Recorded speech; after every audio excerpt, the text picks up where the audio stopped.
जैसा कि कल मैंने आपको बताया था कि हम आज क्लाइमेटोलॉजी के अपने टॉपिक को कंटिन्यू करेंगे. In the last class, we had discussed about the basics of the atmosphere, and today we are going to look at some of the fundamental constituents of climatology. देख लेते हैं हमें आज क्या क्या देखना है. फर्स्ट, क्लाइमेटोलॉजी समझ लीजिए होता क्या है. It is the study of the atmosphere and the weather patterns over time. This field of science focuses on recording and analyzing weather patterns throughout the world and understanding the atmospheric conditions that cause them.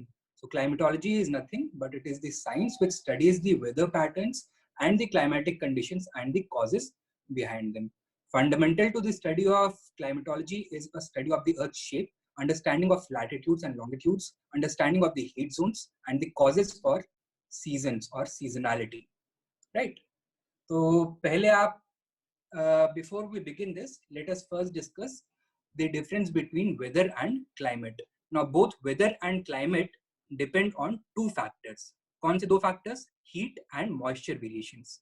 These variations manifest themselves in difference of temperature, pressure, sunlight, clouds, and precipitation at different places on the Earth's surface. Right? I hope this is clear. इनमें difference क्या है weather और climate के बीच में? The difference between them is that is in the manner in which they are measured. So the difference lies in the time and scale over which these conditions are observed. What is weather? Weather refers to the short-term atmospheric conditions consisting of heat, moisture, and their variations for a given time in a specific area. On the other hand, climate is the aggregation of atmospheric conditions involving heat, moisture, and their variations over a long period of time for a larger area. ठीक है? So therefore, weather is the short-term micro-level concept, while climate is an average long-term macro concept. So the difference between weather and climate has been beautifully encapsulated in this quote. You can read it over here by Mark Twain.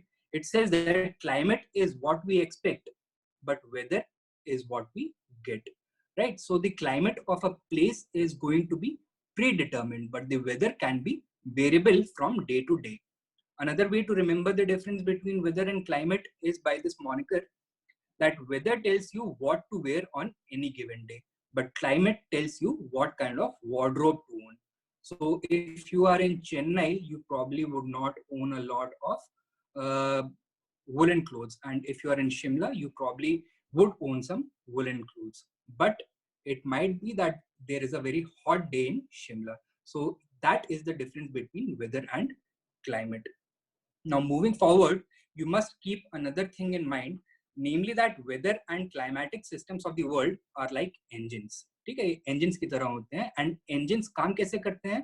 Like all engines, they need energy to drive them, right? तो हर engine की तरह इनको drive करने के लिए energy चाहिए होती है. In this case, what is this kind of energy? So in this case, it is heat which drives the climatic engine.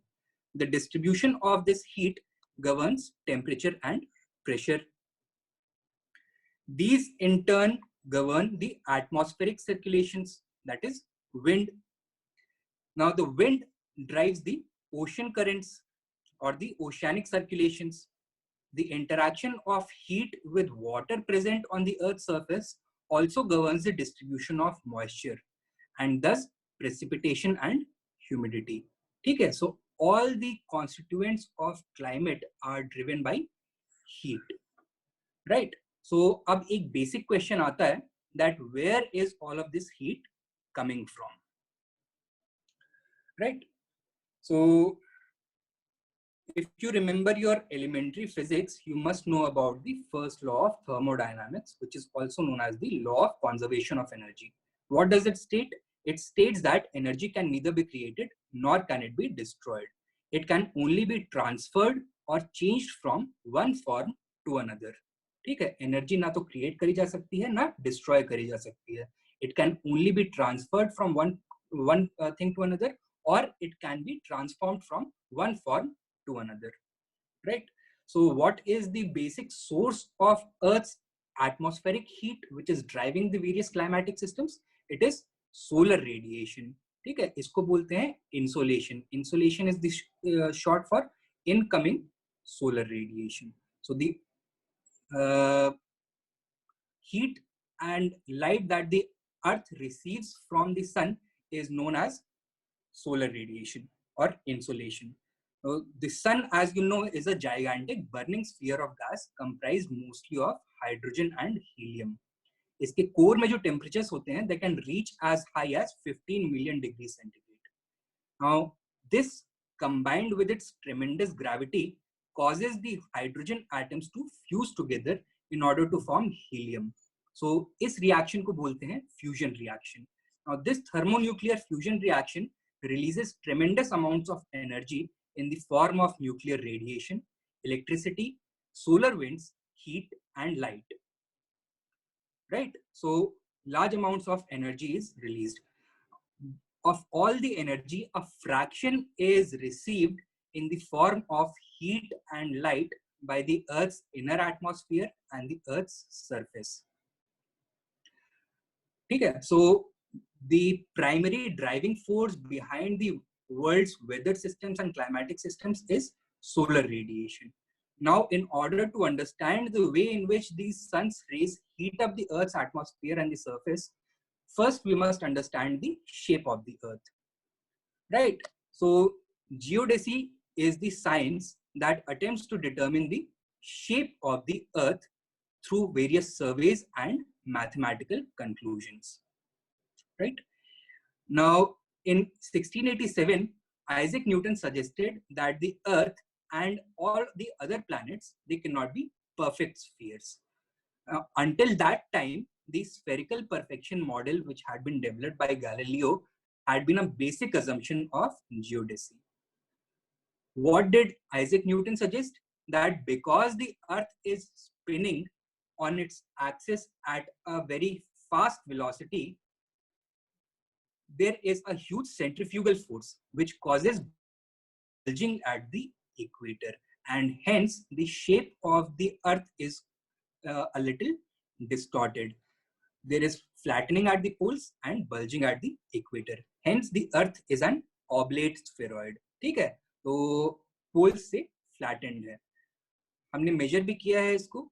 The diameter of the Earth at the poles is 12,714 kilometers, whereas the equatorial diameter is 12,756 kilometers. Right, and hence it is considered to be an oblate spheroid. Now, the next major change in the field of geodesy came in the 20th century. क्या हुआ यहाँ पे 20th century में?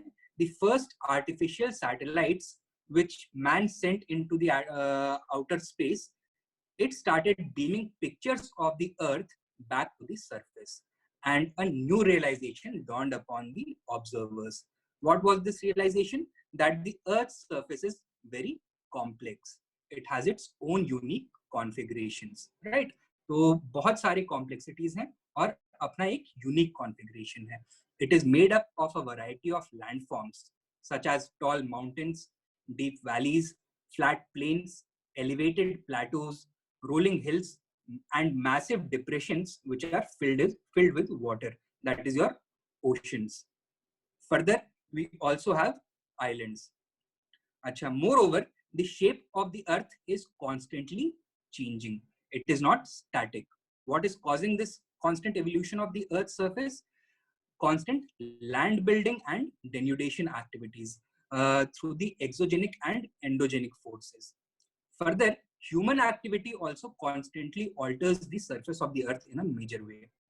इस वजह से the current understanding is that the shape of the Earth is a geoid. What does this mean? This means that the shape of the Earth is uniquely Earth-shaped, right? So, अब scholars believe करते हैं that the Earth's shape is unique. No other planetary or celestial object has this kind of shape. It is neither a true sphere nor a true oblate spheroid. But for our purposes, for the convenience of the study of the subject of history, we must assume that for all respects, the earth is in fact spherical, right? Acha. Now, the earth also has a non-developable shape. Now, this is a basic constraint of cartography कि अर्थ का shape जो है non डेवलपेबल होता है. इसका मतलब कि sphere जो है उसको आप 2 डायमेंशनल फॉर्म्स में एक्यूरेटली डिपिक्ट नहीं कर सकते हैं, right? We cannot have a map of the earth which accurately depicts its 4 basic attributes. किसी भी मैप के 4 basic attributes होते हैं, that is shape of the landform, area, distance and direction. Now there is no map which depicts these 4 attributes accurately. Therefore, the cartographers have to rely on projections in order to draw maps for spatial analysis. Fundamental to this analysis is the development of a comprehensive and logical framework to establish the accurate location of any spot on the Earth's surface. ठीक है, अगर map आप बना रहे हो तो उसमें fundamental चीज क्या है? That you should be able to locate and pinpoint any spot on the Earth's surface with ease. इसको कैसे accomplish किया जाता है? This is accomplished by the creation of an imaginary grid system comprised of latitudes and longitudes. Right? तो आप ये देख सकते हैं, these are the latitudes and longitudes. इसको थोड़ा डिटेल में देखते हैं. What are the latitudes? So latitude is a geographical coordinate which tells you the angular distance of a point on the surface of the earth from the center of the earth, north or south of the equatorial plane. So if you look at the image to your right, this is the equatorial plane, and if you are considering this point, the angular distance between the equatorial plane and this point measured from the center of the earth is the latitude of this place. अच्छा, जब इस line को when projected as a line joining all the points having the same latitude, it appears as a complete circle. So the lines of latitude are complete circles, right? The different lines of latitude are parallel to each other, and thus they are also called as parallels. The latitudes measure the distance of a place north and south of the equator, and they range from 0 degrees to 90 degrees north and south. Equator is 0 degrees and up to 90 degrees north and 90 degrees south. ये इसका range होता है. The equator is 0 degree latitude. It is the largest of all the latitudes and divides the earth into the northern and southern hemispheres. North of the equator is the northern hemisphere, south of the equator is the southern hemisphere. The latitudes also become shorter as you move from the equator towards the poles. You can see this in this image that जैसे जैसे आप polewards move करते हैं वैसे वैसे latitudes short होते जाते हैं. At the poles, the latitudes are simply points. तो ये जो North Pole and South Pole पे latitudes हैं, they do not appear as circles, they are simply points. ठीक है, they are point latitudes. Now, practically, the latitudes help indicate the intensity of solar radiation at a point on the Earth's surface, and thus they divide the Earth into various heat zones. You know that if this is the sun and this is the Earth, the different latitudes receive differential amount of sunlight because of the curved surface of the Earth, and thus the Earth can be divided into different heat zones on the basis of latitudinal classification. Let us look at the longitudes. So longitude is the geographical coordinate which tells the angular distance of a point east to west of the prime meridian. ठीक है? Now, if this is the prime meridian and you have to locate a point, let us say it is here. So let us say it is here. So you are going to move to the equator and This will be the angular distance, the one shown in blue. This is the angular distance. That is the longitude measured either east or west of the prime meridian. What is a meridian? So these longitudes are also called meridians. A meridian is an imaginary line that joins all the points on the same longitude. So if you are to join all the points having the same longitude, this will create a meridian, right? So these are the lines of longitude. They are semicircular lines which join the north and the south poles. So unlike the latitudes, which are completely circular, these are simply semicircular lines on the Earth's surface, imaginary lines which join the poles together, right?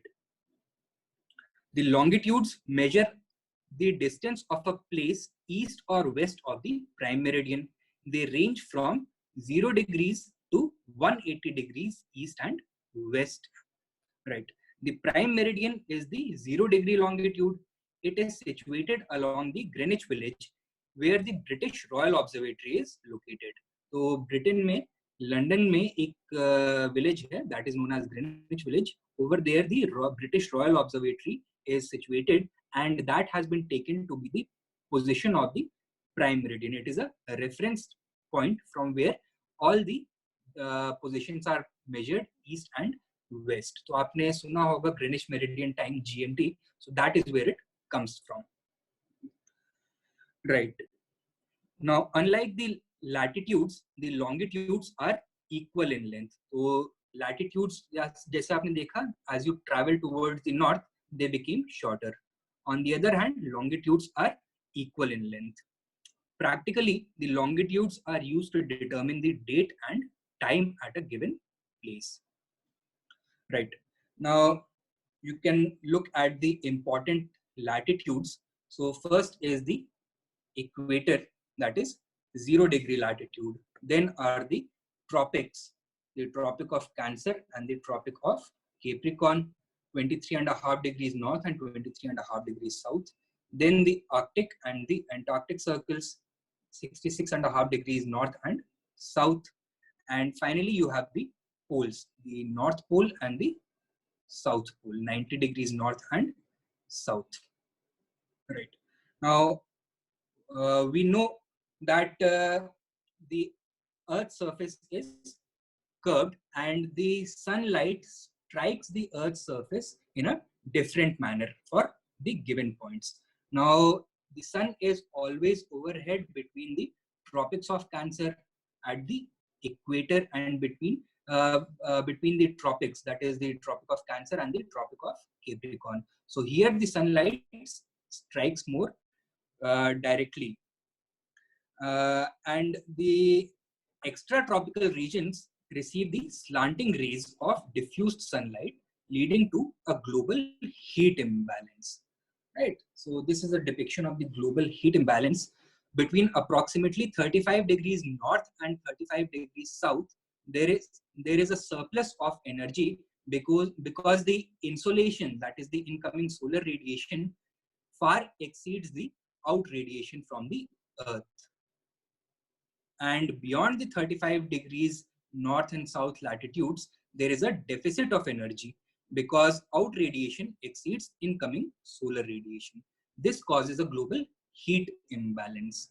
Now, it would appear that the regions between these 35 degrees north and south latitudes would become extremely hot, and the regions beyond these latitudes would freeze over because of the heat deficit.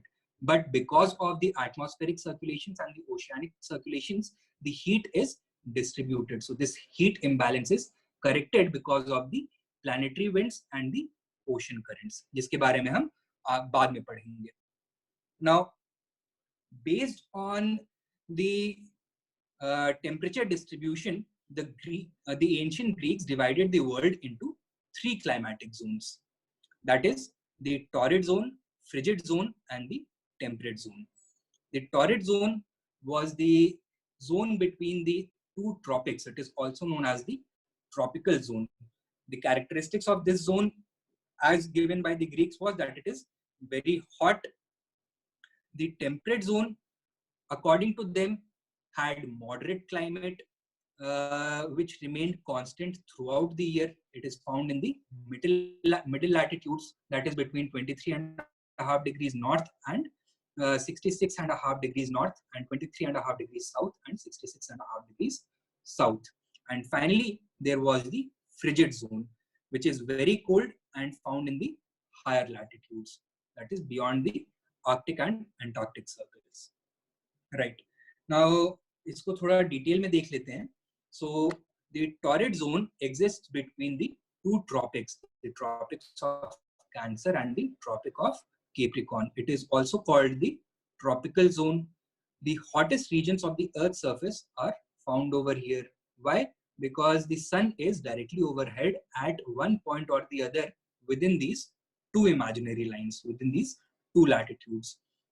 Another feature of this zone's climate is that there is no sharp temperature variation between the winter. So during both the summer and the winter season, the temperatures are high, and this region covers nearly 40% of the Earth's surface. The temperate zone lies between 23.5 degrees and 66.5 degrees north and south. यहाँ पे सन कभी directly overhead shine नहीं करता है, and all the sun's rays fall obliquely in this region. This region experiences a large annual range of temperature. The summers are very hot and the winters are very cold, right? And thus the name temperate is a misnomer because the climate is highly variable.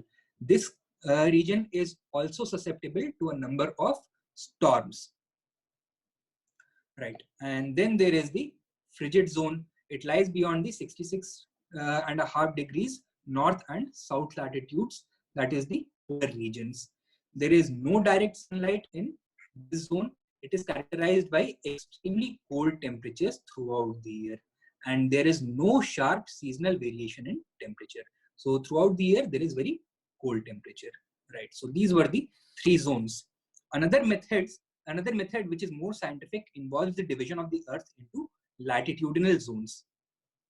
That is the equatorial zone from 10 degree north to 10 degrees south, the tropical zone from 23.5 degrees north to 23.5 degrees south, the subtropical zone stretching from 23.5 degrees north to 40 degrees north and south. So it is found in both the hemispheres.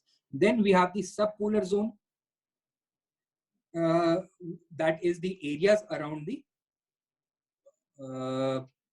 higher latitudes, that is 66.5 degrees north up to the polar regions around 80 degrees north and south. And then you have the polar zone. So these are the areas around the poles, roughly 80 to 90 degrees north and south latitudes में ये zones मिलते हैं, right? And finally, let us talk about seasonality. Seasonality का मतलब क्या होता है? The march of seasons on the Earth's surface, the variations in day length, the variations in the sun's altitude, and the declination of the sun. अच्छा, तो variation in length of the day तो आपको समझ में आ गया होगा that during the winter season the days are shorter and during the summer season the days are longer, and at different places on the Earth's surface different day lengths are experienced. Variation of the sun's altitude. So what is the sun's altitude? It is the sun's position above the Earth's horizon. So it is the angle between the sun and the horizon. So if an observer is standing at this spot and this is the horizon between the Earth and the sky, the angle between the sun and the horizon is known as the sun's altitude. At different places on the Earth's surface, it varies from 0 degrees to 90 degrees. So for example, if it is an equinox and the sun is shining overhead directly at the equator, the sun's the sun's altitude would be 90 degrees. Whereas if you are at the North Pole or the South Pole, on the day of the equinox, the sun's altitude would be 0 degrees. Right. And then there is the declination of the sun. So declination of the sun क्या होता है? It is the latitude of the overhead sun. So again, let us take the same example. On the day of an equinox, the sun is overhead at the equator, right? And all the places which have the same altitude of the sun, जहाँ पे sun directly shine कर रहा है, that is known as the declination of the sun. It migrates annually between the two tropics. Why? Because the annual movement of the sun is limited to the two tropics. The sun apparently moves between the two tropics throughout the year. अच्छा. Now let us look at the reasons for these seasons. तो हमने देखा जैसे that the seasons result from differences in the sun's altitude above the horizon, its declination, and the length of the day. Now these variations are caused by various physical factors, such as 5 factors दिए हुए हैं. These are your reasons for the seasons: the Earth's revolution around the sun, the Earth's rotation on its axis, the tilt of the Earth's axis, axial parallelism, and sphericity of the Earth. Right? तो इनको देख लेते हैं.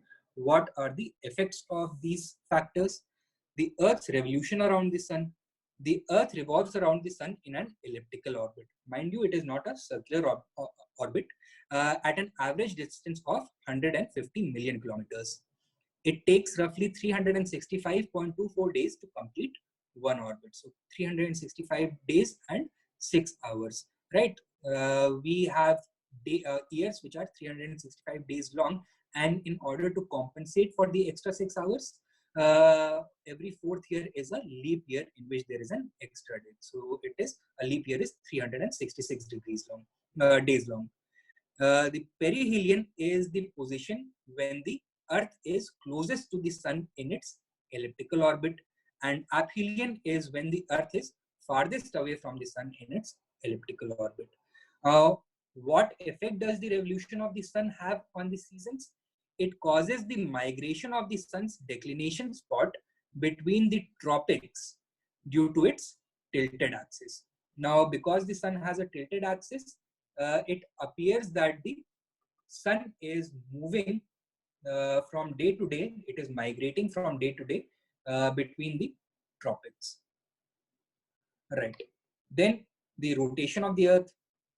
The Earth rotates. The Earth's rotation on its axis from west to east causes day and night.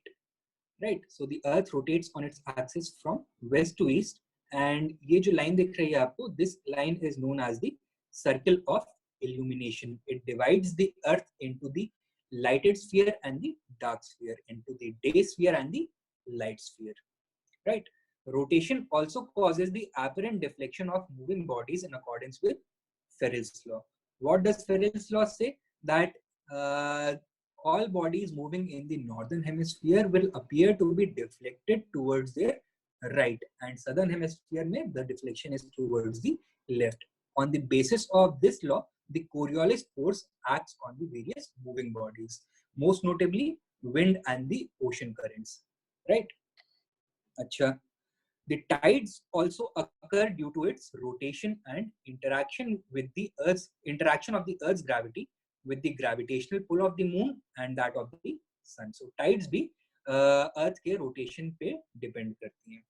Then another factor was the tilt of the Earth's axis. Now, because the Earth is tilted on its axis, its revolution around the sun exposes the different parts of the surface to the sun's rays during different season.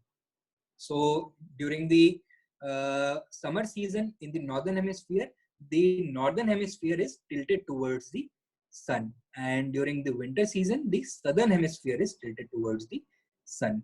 This causes variations in the sun's declination and day length. So this is a graph of the sun's declination. Now on the spring equinox, the sun is directly overhead at the Tropic of Capricorn. During the summer solstice, the sun is directly overhead at the Tropic of Cancer. During the autumn, during the two equinoxes, the sun is directly overhead at the equator, and the sun never goes beyond these two tropics, that is 23.5 and 23 degrees north and 23.5 degrees south. It is always overhead between these tropics. Right. Another reason was axial parallelism. Now, throughout its annual journey around the sun, the Earth's axis maintains the same alignment relative to the orbital plane and the North Star. So you can see in this diagram that during its revolution, the Earth's axis does not wobble. ये अपना orientation change नहीं करता है. In each position, the Earth revolves with its axis oriented identically or parallel to itself. This condition is called axial parallelism. And finally, we have the sphericity of the Earth. ये हम already देख चुके हैं that the curved surface of the Earth presents a continually varied angle to the incoming parallel rays of the sun. Tropics में ये direct होंगे and polar regions में ये slanted rays होंगी. The latitudinal variation in the angle of the solar rays results in an uneven global distribution of insolation. Right? अच्छा. And finally, let us look at the annual march of season on the Earth's surface. So there are 4 important dates to study the annual march of seasons. That is the winter solstice, spring equinox, summer solstice, and autumn equinox. This is the winter solstice. This is the spring equinox or vernal equinox. This is the summer solstice, and this is the autumn equinox. Now, this is the same diagram. Achha. Now, during the winter solstice, the circle of illumination completely excludes the North Pole region. तो आप यहाँ पे देख सकते हैं कि North Pole is completely dark and it includes the South Polar region. So South Pole is completely illuminated. The Northern Hemisphere is tilted away from the more direct rays of the sunlight, and therefore and thereby it creates a larger angle for the incoming solar rays and more diffused heating. So northern hemisphere is tilted away from the direct sunlight. तो यहाँ पे sun की rays का जो tilting है, slanting है, वो ज़्यादा बढ़ जाएगा, right? Thus, it causes winter in the northern regions. Right. Now you can look at the angles that the sun's rays is causing. So you can see that it is directly overhead at the Tropic of Capricorn, and it causes an angle of 66.5 degrees at the equator. And as you move towards the pole, the northern pole, the rays become more and more slanting, whereas the rays are more direct in the southern hemisphere. Now, from 66.5 degrees north to 90 degrees north, the sun remains below the horizon for the entire day, right? This latitude of 66.5 degrees north marks the Arctic Circle. ये आप देख सकते हैं, this is the Arctic Circle. The southernmost parallel in the northern hemisphere that experiences a 24-hour period of darkness. So on the winter solstice, that is on 21st December, the entire Arctic Circle experiences a 24-hour period of darkness, a 24-hour night. Now, you can look at this, that the length of the day is decreasing as you move from the equator towards the North Pole, and it is increasing as you move from the equator towards the South Pole, right?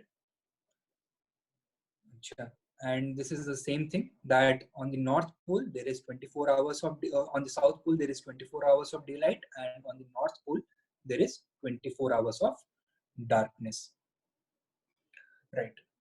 Now, next position that we have to study is the spring equinox, that is on March 21st. What happens on this day? That the circle of illumination passes through both the poles. So you can see that this is the circle of illumination, and it divides the earth into two equal parts, right? And it touches both the poles, so that all the locations on the earth experience a 12 hours day. As you move from the equator towards the poles, the angle of the incidence of insolation is decreasing in equal degrees, right? Achha. So this is the same thing, that everywhere on the earth there is going to be a 12-hour day during the spring equinox. Those living around around 40 degrees latitude have gained around 3 hours of daylight since the December solstice. So since the winter solstice, those who are living around 40 degrees north latitude, इनको 3 hours का extra sunlight मिलना शुरू हो गया है. And by the same amount in the southern hemisphere, the duration of sunlight has decreased by around 3 hours since the winter solstice. At the North Pole, the sun peaks above the horizon for the first time. So this is the first time in almost 6 months that the North Pole experiences sunlight. So since September, the North Pole had been in complete darkness, and for the first time it experiences sunlight. Right. Now, next we have to look at the June solstice or summer solstice. Now the circle of illumination includes the North Pole region, and everything north of the Arctic Circle receives 24 hours of daylight. Right. So you can see over here that the entire Arctic region is completely illuminated and experiences a 24-hour day. So this is known as the midnight sun. तो आपने सुना होगा land of the midnight sun, तो उसका नाम यहाँ से आता है. In contrast to this, the Antarctic Circle is engulfed in complete darkness for the entire day. Right.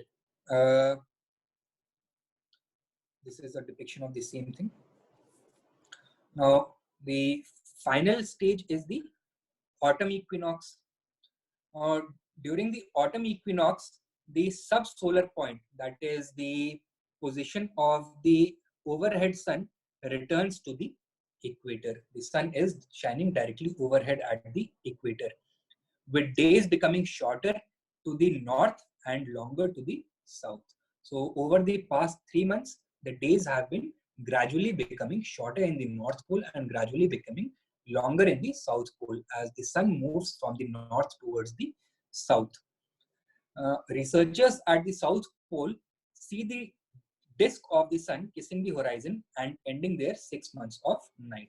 So again over here, there is 12 hours of day and night on the entire earth, and for the first time in almost 6 months, the southern pole experiences sunlight, right? And from now, the day's duration in the southern hemisphere is going to keep increasing until the winter equinox once again, when it covers the entire Antarctic Circle. Right. So that was our lecture for today. अगर किसी को कोई doubts हैं तो आप मुझसे पूछ सकते हैं इसके बारे में.